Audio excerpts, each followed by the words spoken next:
Hey everybody, it's Pete. Welcome to today's episode of Today's Best Stock Picks. It is Tuesday morning, May 26, 2020, and we're going to get right into it today. We have some positive news coming out of the weekend, more specifically where the S&P futures are right now. It's hit that psychological level and got through there. Not quite up to the 200-period moving average yet. Most of the major indices are below there, which we know that's the big line in the sand for bullish or bearish activity. But we're going to get right into Novavax, which is the big stock that's trending this morning, the one that everybody's talking about with a possible vaccine. I'll get into a little snippet of what the news is without getting too far in the weeds there. And then we're going to take a look at a list of stocks to potentially trade. And I thought would be kind of interesting today would be to go through a list and discuss the differences between a trade that matches the scan criteria versus an idea that's tradable. They're not the same thing. Just because something, you punch all of these criteria into your charting platform or TC2000 or whatever you happen to use, and you say, if this, if this, if this, if this, and it comes up with a big list of stocks, that doesn't mean it's a trade idea right now. That just means that it met the criteria. Then you got to take it one step further and then go in there and determine whether or not it's the right time now. And interesting video. You might want to take a look at today's Stocks for Breakfast video where we discuss when is the right time to buy stocks and which stocks are showing relative strength versus relative weakness and what that might mean heading over for the next 6 to 18 months in the market. There's a very big disconnect right now between what a lot of people feel is the economy versus the stock market and why one is exploding and all of the unemployment is on the line right now.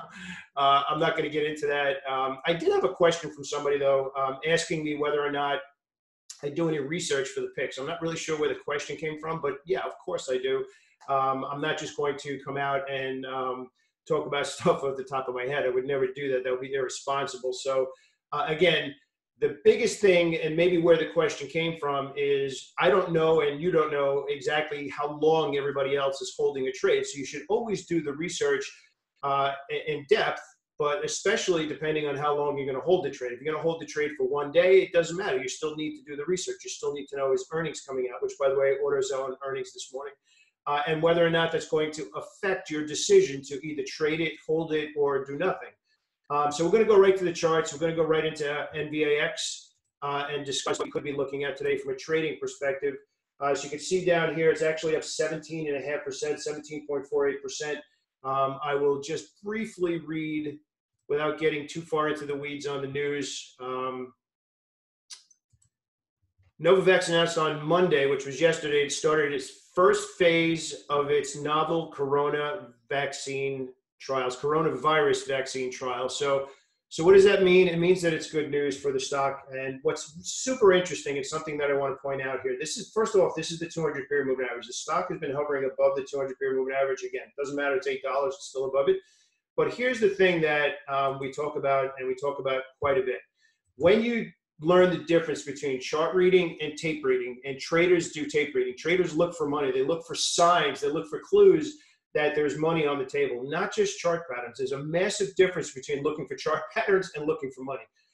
And money is usually found when the smart money is doing something obvious, but they're not necessarily doing it at the same exact time. So when you have a tracking journal, you start to notice these things, it becomes a little more clear. So look at the volume spikes, the bullish volume spikes, where on the positive days, volume expanded dramatically. And then over here, especially, volume declined dramatically especially compared to the most recent volume.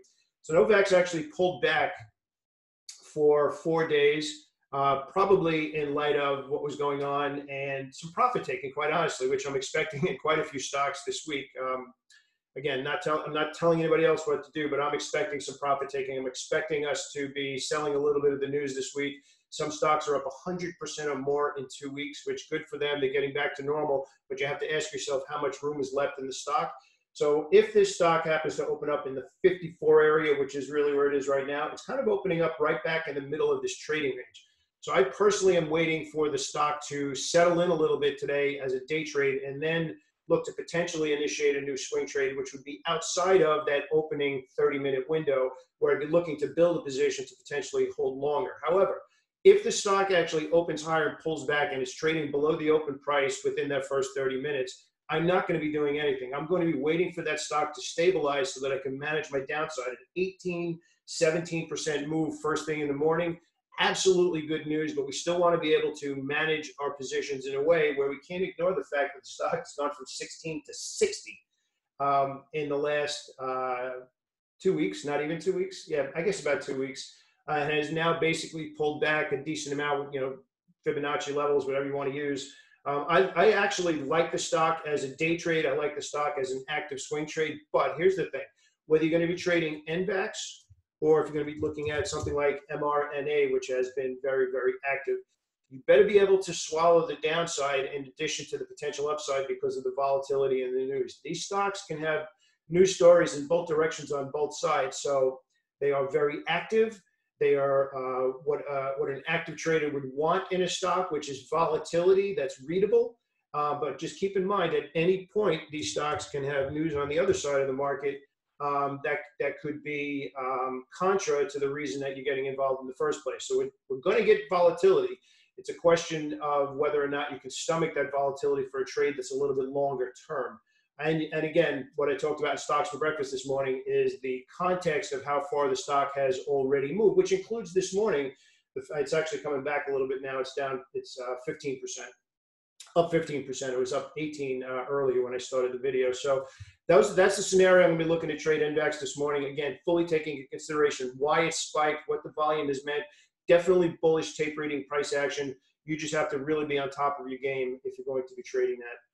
So getting into some other stocks, and again, this is kind of interesting in stocks that meet the criteria for a scan and whether or not these stocks are actually trades. I do like the fact that this stock pulled back 56 to 68 PDD. What I don't like is the fact that this last Thursday was actually the buying opportunity in so many different stocks where we had 2 days down, which we hadn't had in a long time, and had a lower opening to bid into, and now you get this volume spike after this large significant move. So I am actually, if I was long the stock, I would actually be looking to, again, as an active trader in that one to 5 day window, I would only be looking to initiate a new long if the stock stays above last week's high. TWILIO is actually one that we've been pretty active with in the community as well. This is a little bit different story. I actually like this one long a little bit better because you can see it's actually had a nice bullish move after earnings. You can see the earnings play here, and it actually traded sideways and consolidated, which is a super healthy price action, and then actually just bounced. So this one I actually like long for a little bit longer term play. Stock I don't normally trade, but came up in my scan this morning I'm actually going to be looking at. Again, this sector, these types of stocks have a lot of upside, but volatile downside if you're caught on the wrong side of the news. I personally do not trade these stocks as a longer term multi-month play. I don't feel comfortable with them. I kind of have a yellow streak down my back where I like to be news that is understandable, and then I trade that news such as earnings. But this is an interesting one that you might be interested in taking a look at. One that I have been trading that I like today. Again, the point I was making about that is just because it meets the scan doesn't mean you should jump into the stock. You need to know the stock a little bit better and have the right reasons for being involved. I don't invest, like IOVA met the criteria, but I'm not going to be involved. That's really the point that I want to get across. DDOG has been one that I have been actively trading, and it's really stark on the weekly chart to see why. Look at this. We have 1, 2, 3, 4, 5, 6, 7, 8, 9, 10 weeks in a row of well-bid price action, of higher highs and higher lows. Institutions are clearly involved in the stock. One thing that is a little bit of a downside is we did see this volume spike, and you would have expected the stock to have at least pulled back a little bit, which it did. We said to move up the trailing stocks, stop losses, if you go back to that video. But this is a perfect reason why we don't say to get out of the trade, but to move up your trailing stop. And we see that we're actually kind of peaking out to the upside as well. So I'm going to be taking a look at DDOG as well. Above 74, it will be initiating a new position for me. A stock that came up last week that I don't normally trade, but I will be taking a look at this week is BJ's. Super nice volume. I actually call these fuel candlesticks, and this is going to be a little bit more of a position trade as opposed to a swing trade. So position trade to me is between earnings reports. I believe that the order flow will continue between those earnings reports. So in this particular case here, you can see we're actually making 52-week highs, but I will not be getting involved today because I want to see the stock pause for a couple of days because I feel like I can manage my risk a little bit better there as well. Home builder stocks have actually been kind of peaking through. We're going to take a look at those very quickly. You can see KBH. Let me get the volume off the charts here so it's a little bit easier to read. KBH actually has now broke this downtrend, but quickly got back up, and we're right at the 200 period moving average again. So you got to look at the other ones too. Pulte Homes still below, and Toll Brothers also. But I really do like the solid uptrend. We're not seeing really a pullback in real estate prices, which a lot of people have expected too. But I guess we're kind of looking on that micro level, not the macro level. So that's what we're looking at today. We're actually going to be paying attention to Novavax today. I think that I outlined what I plan on doing today, how I plan on trading.